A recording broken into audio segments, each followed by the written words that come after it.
que por ahí en 2012 se presentó que se llamaba un estudio que hizo David Deming de la Universidad de Harvard y que durante 32 años estuvieron recopilando datos y viendo sobre qué sucedía con el trabajo, vieron qué profesiones iban a la alza y qué profesiones iban a la baja. Entonces, lo que pudieron observar lo graficaron aquí en un eje cartesiano, donde en el eje X pusieron las habilidades matemáticas y en el eje Y las habilidades sociales. Y lo que podemos ver en este estudio, que seguramente muchos de ustedes conocen, es que las profesiones donde las habilidades matemáticas y las habilidades sociales se requieren más son las profesiones que durante esos 32 años iban a la alza. Ese fue lo primero que observamos aquí. Luego viene 2015 y sucede que los especialistas del Foro Económico Mundial salen hablando de algo que se llamaba la cuarta revolución industrial, y lo que ellos pronostican es que durante 5 años, es decir, de 2015 a 2020, se iban a estar perdiendo alrededor de 5 millones de trabajos, ellos pronosticaban. Pasa este tiempo, sucede que en realidad sí se perdieron alrededor de esos 5 millones de empleos, pero también se vio algo interesante.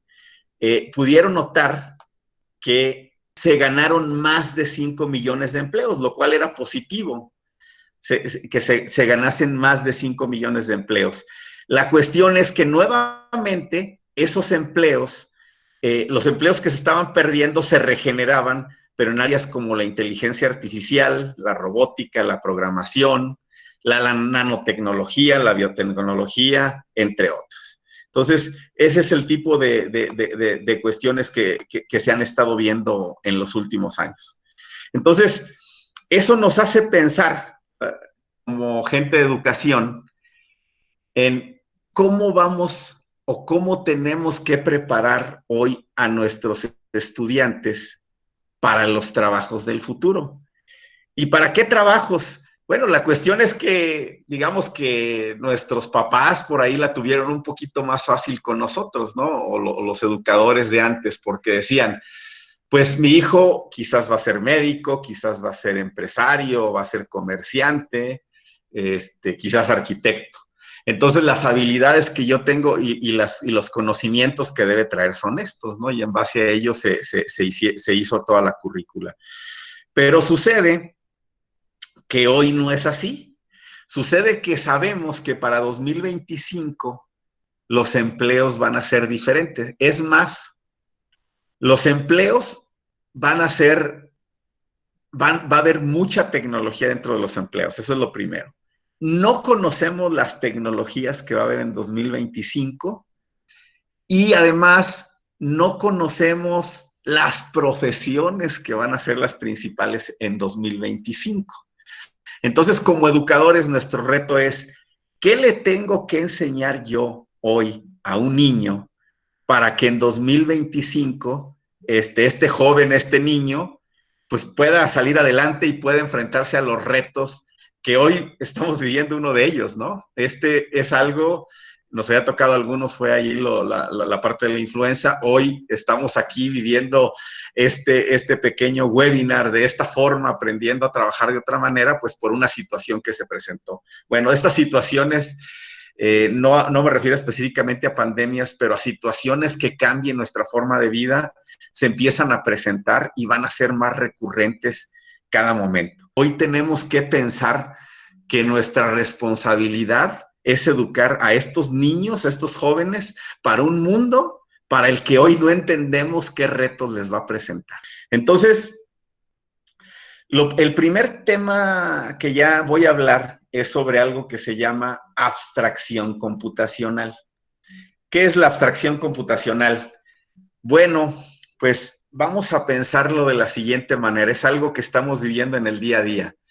Pero si yo el día de ayer me compré una laptop nueva, lo primerito que me si llego aquí a la casa con ella o con un amigo, lo primerito que me va a preguntar, oye, ¿tu laptop es Windows o es Mac?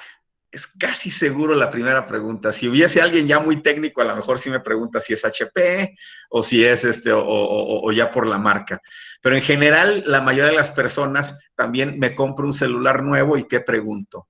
Ah, pues vamos a preguntarnos si es Android o si es un iPhone, ¿no? Entonces, si se fijan, ahí nos estamos brincando una capa, ¿no? Porque yo lo primero que hice fue que compré un hardware. Yo compré hardware, ¿no? Como le llamamos los ingenieros, luego compré fierros, ¿no? Compré fierros. Pero realmente nos referimos a ese fierro por el tipo de software que tiene. Esos son dos niveles de abstracción. El hardware y un nivel arriba de él está el sistema operativo con el que opera.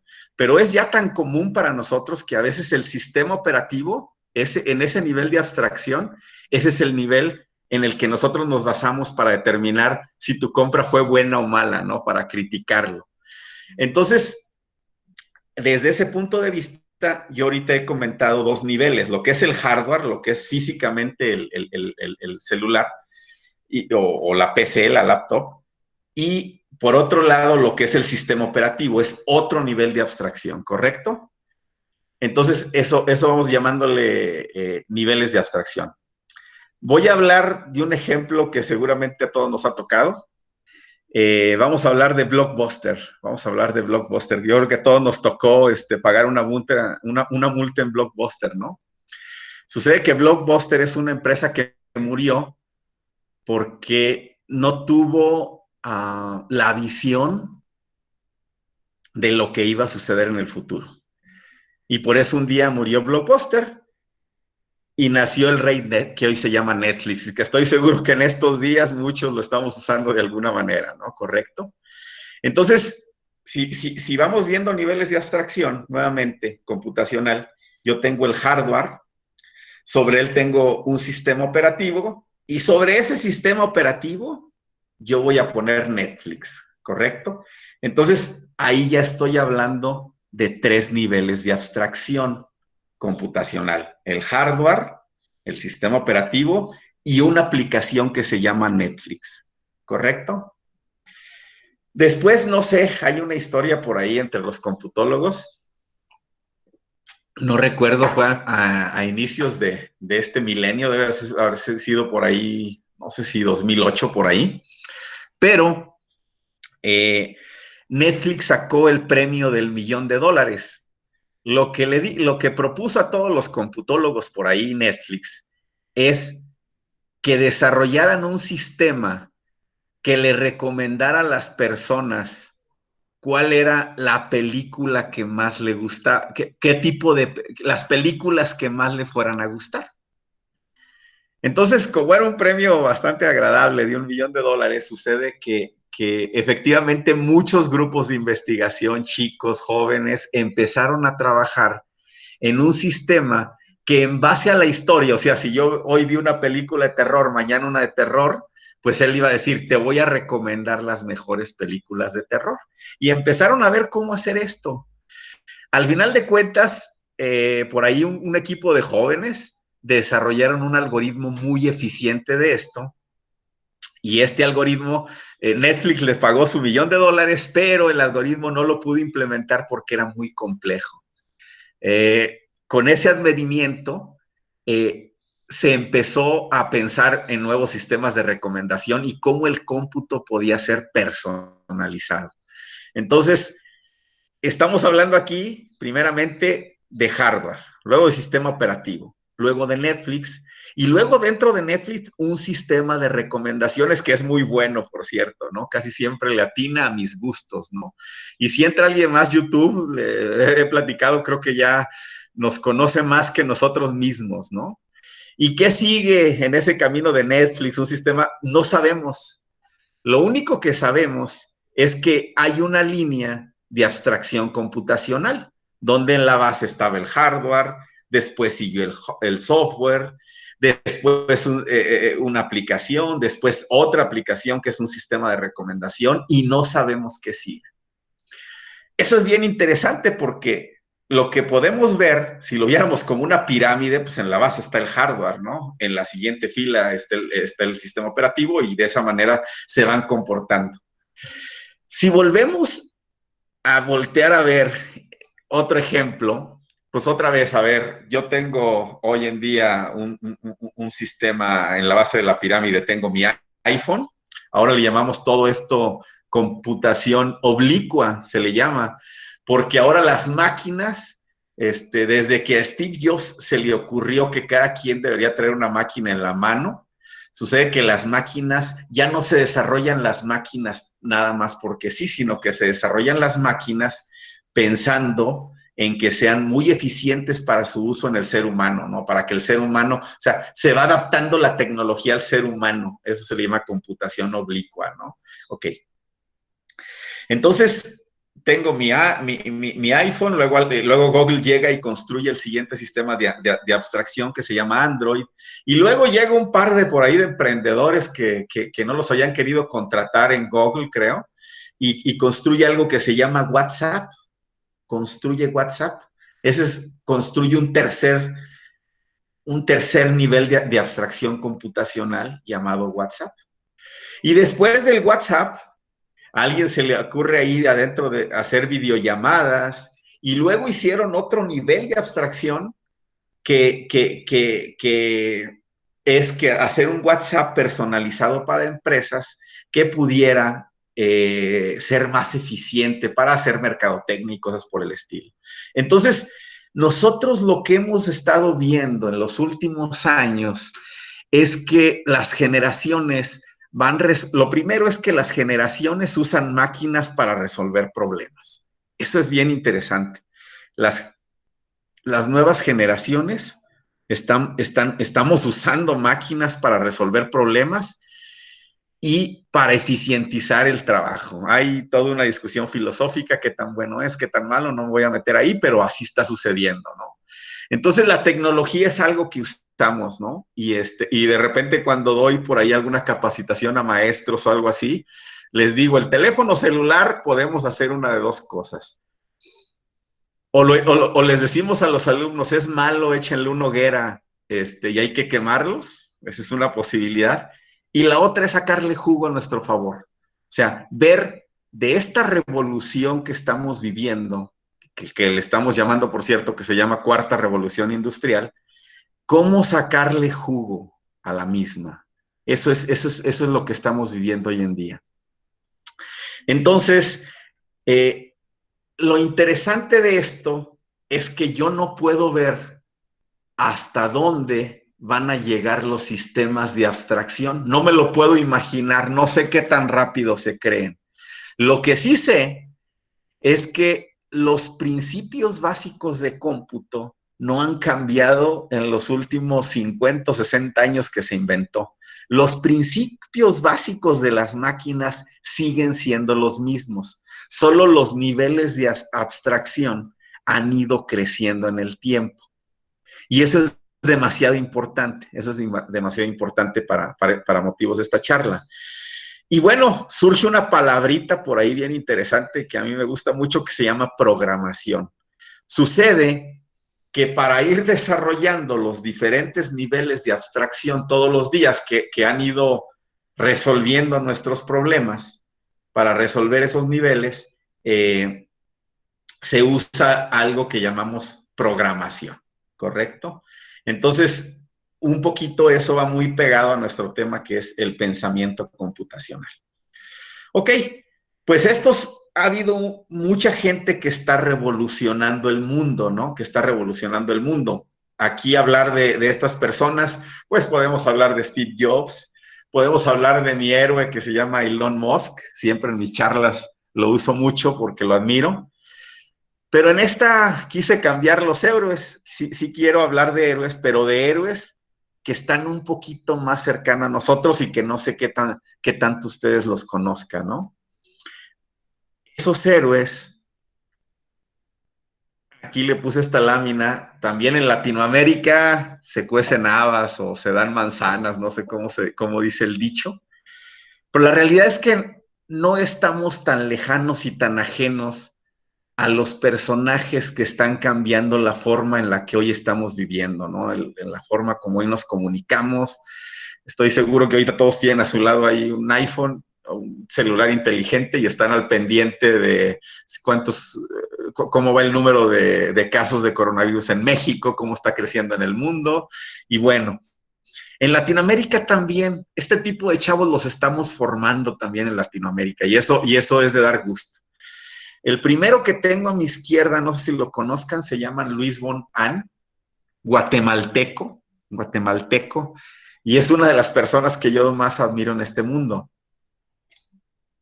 Les platico, él estudió matemáticas y se va a hacer un posgrado a Estados Unidos en computación. Llega, si mal no recuerdo, a Carnegie Mellon.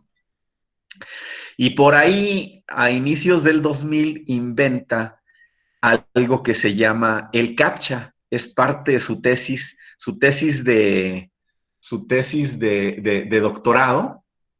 Desarrolló el CAPTCHA en su tesis doctoral. Que es algo interesante, ¿no? No voy a discutir, pero lo hemos usado cuando por ahí queremos validar que sí somos un ser humano el que está entrando a una página. Lo desarrolla en su tesis doctoral.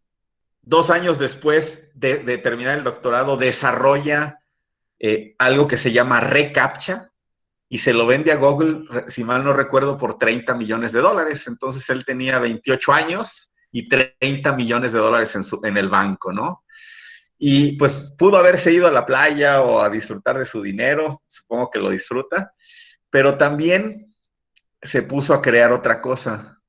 Desarrolló un sistema que se llama Duolingo y que hoy en día es el sistema más grande en el mundo para aprender idiomas. A lo mejor lo conocen, yo mismo practico ahí, ahorita estoy aprendiendo un poco sobre idiomas con Duolingo. Él es el creador de esto y es guatemalteco.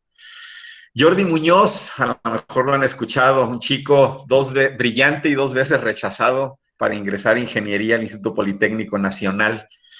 Creador, tuvo en su momento la fábrica más grande de drones y de controladores para dron, operando en Tijuana y en San Diego, ¿no?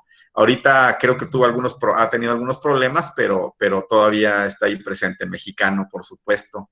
Simón Borrero, colombiano, nacido en Cali, Colombia, ¿no? Creó, pensando en el concepto de los mandados, y ayer leí una nota de cómo Uber Eats y Rappi han logrado impactar de una gran manera al mercado. En esta crisis aquí en México han subido exponencialmente sus ventas, ¿no? Uber Eats, Didi Food y Rappi, ¿no? La empresa de mandados. Y bueno, por último, mencionar a uno de los primeros pilares de un unicornio mexicano, se le llama unicornio a las empresas que llegan a la evaluación de los $1,000 millones. Lo logró un mexicano, Sergio Rosengaus, se llama Kio Networks, su empresa, y compite en México, Latinoamérica, Estados Unidos, con empresas como IBM, como Intel, desarrollando aplicaciones, dando servicios en la nube para empresas, ¿no? Entonces, estos son latinoamericanos que están cambiando al mundo, y eso me hace reflexionar. ¿Cuál es el común denominador de ellos? Bueno, 2 cosas. Una, querer resolver un problema, y número 2, usar la tecnología para ello, usando la tecnología. Y la tecnología hoy en día, queramos o no, es la programación.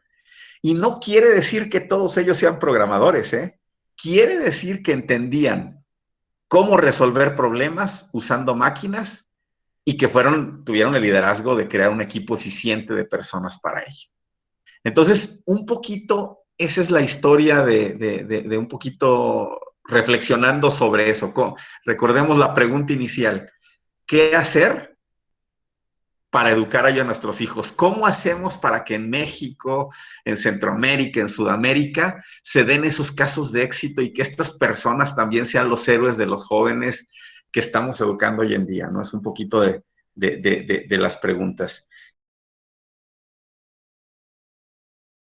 Y hablando de estas personas, nos podemos preguntar si lo que estamos enseñando hoy está haciendo que los jóvenes puedan llegar a aspirar a ser como estos que acabo de poner ahí, ¿no? Y bueno, esa pregunta, sí, sí, mucha gente del área de tecnología y de educación nos la hemos estado preguntando por años. ¿Vamos bien? ¿Qué nos falta?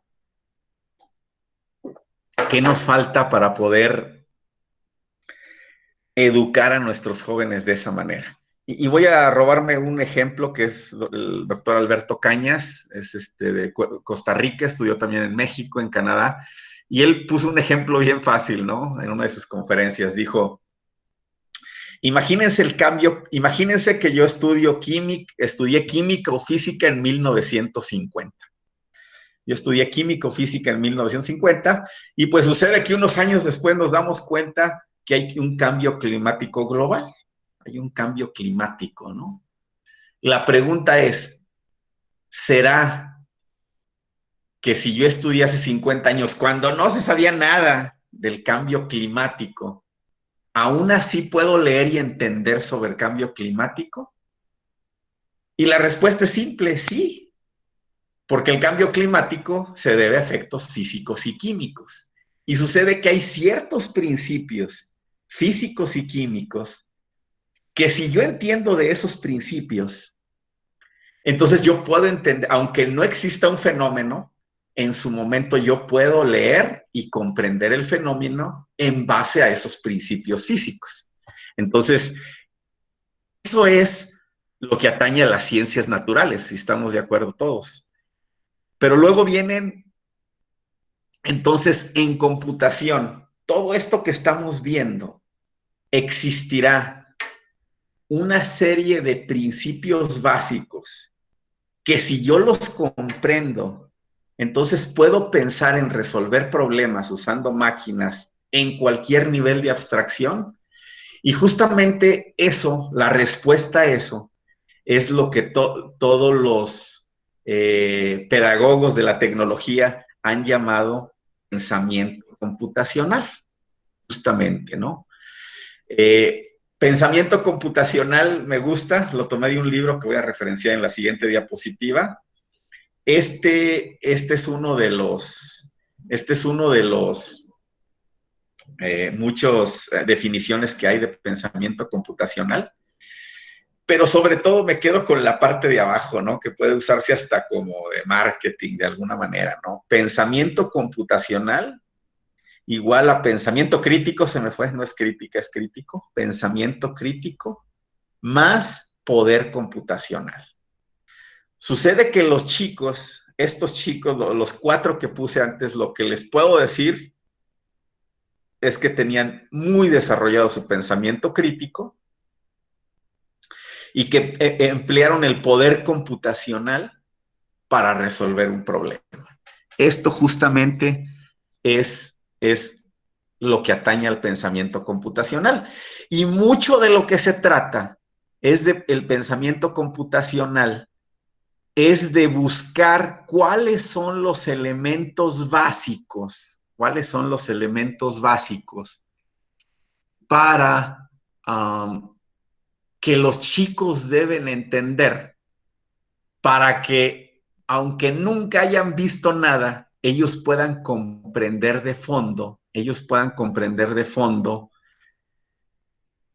los diferentes niveles de abstracción y puedan comprender y aportar soluciones a problemas actuales y problemas que se presenten en el futuro a través de máquinas, ¿no? Entonces, el pensamiento computacional se enfoca en eso. Y bueno, los que nos gusta la parte de tecnología y en educación estamos muy interesados en descubrir cuáles son esos elementos, qué tenemos que desarrollar. Desgraciadamente, yo lo voy a ver voy a hacer una pequeña crítica a lo que estamos hoy haciendo, porque yo creo que en la parte que yo dije estamos la mayoría de acuerdo, pero realmente yo desde mi punto de vista y lo que hemos medido en lo que hemos estado trabajando, no me deja lugar a dudas que la parte de el pensamiento computacional se está confundiendo un poquito con informática, ¿no? Entonces, y hay una similitud exagerada entre el pensamiento computacional y el razonamiento lógico-matemático. A veces hemos confundido lo que es el razonamiento lógico-matemático con las matemáticas en sí, ¿no? Y de repente como educadores nos hemos visto forzados por algunas cuestiones a enseñar matemáticas como una mera recetas que a veces me permiten resolver ciertos problemas, pero no nos hemos dado a veces el tiempo de desarrollar el razonamiento matemático. Pues lo mismo sucede en computación.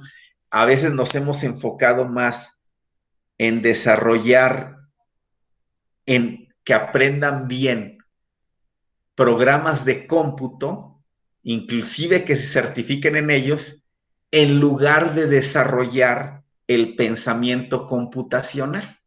Justamente es algo similar que está sucediendo y que varios países, Estados Unidos, países asiáticos, países europeos, están metiendo ya el pensamiento computacional dentro de la currícula de primaria. Inclusive hay referencias en preescolar, primaria y nivel secundaria.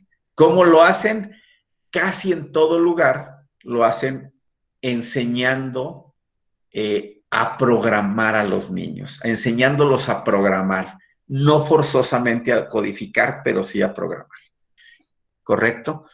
Entonces, les quiero ya platicar, vender una idea, platicarles ya para concluir esta charla.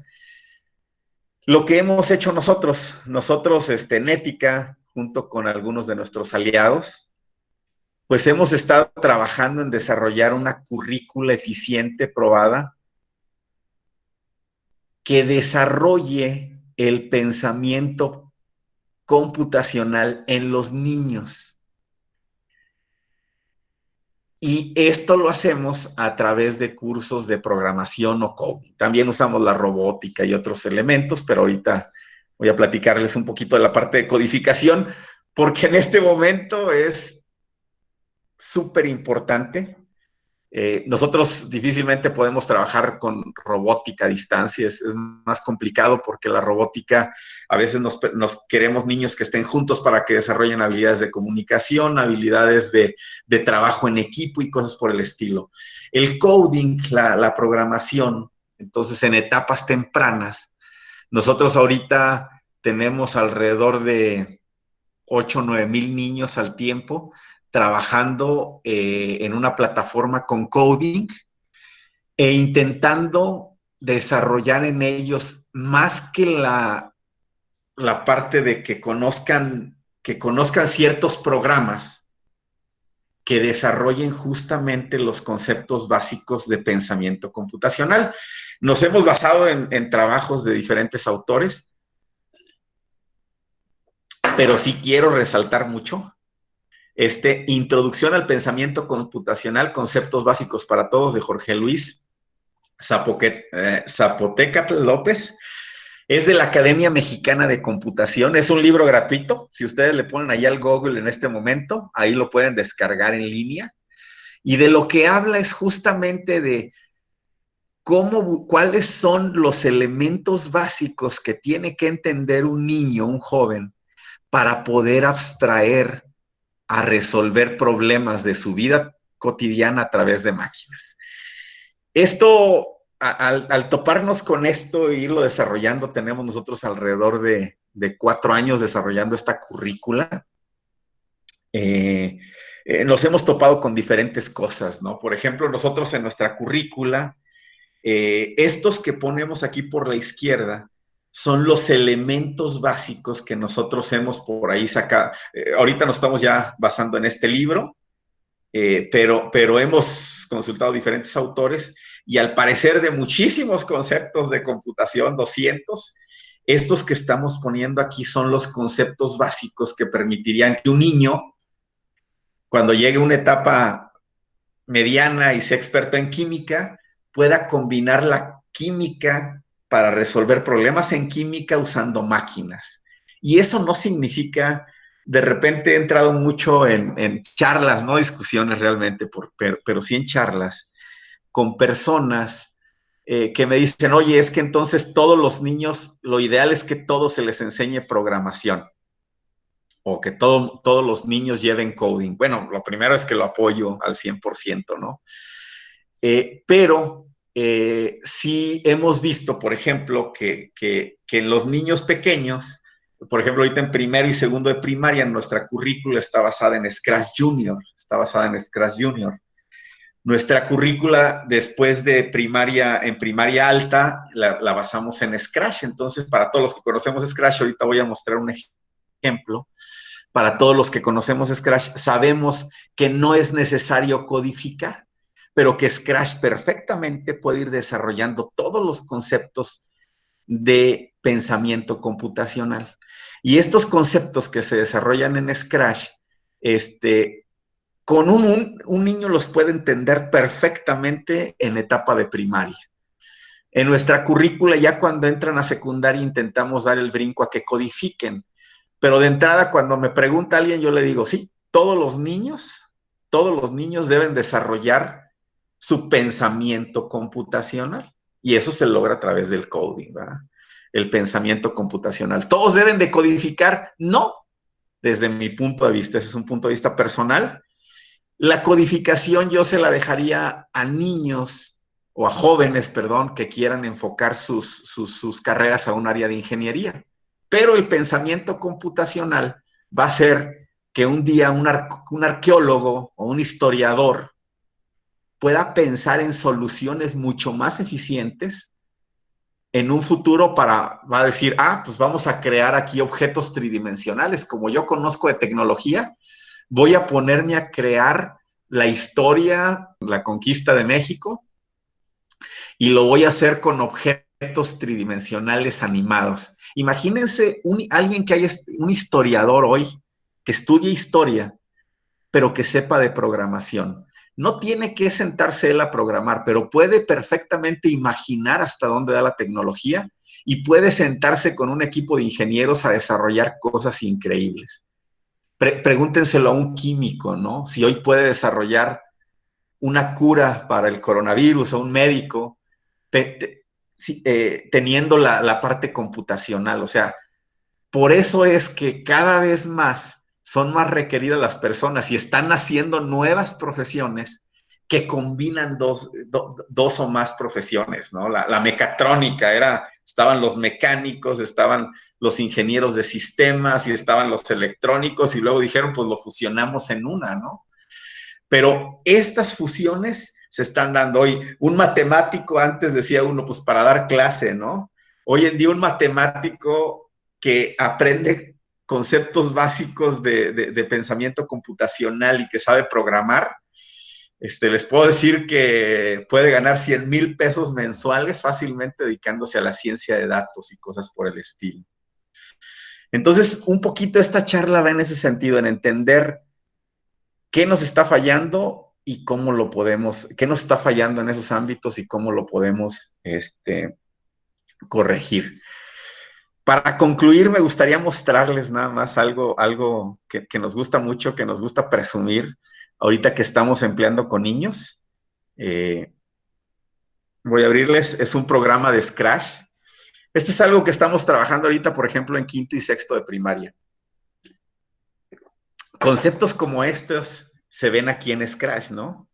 Lo primero es que en la currícula que desarrollamos impacta transversalmente a otras materias, pero también nos ponemos a jugar con los niños y esa parte les agrada bastante, ¿no?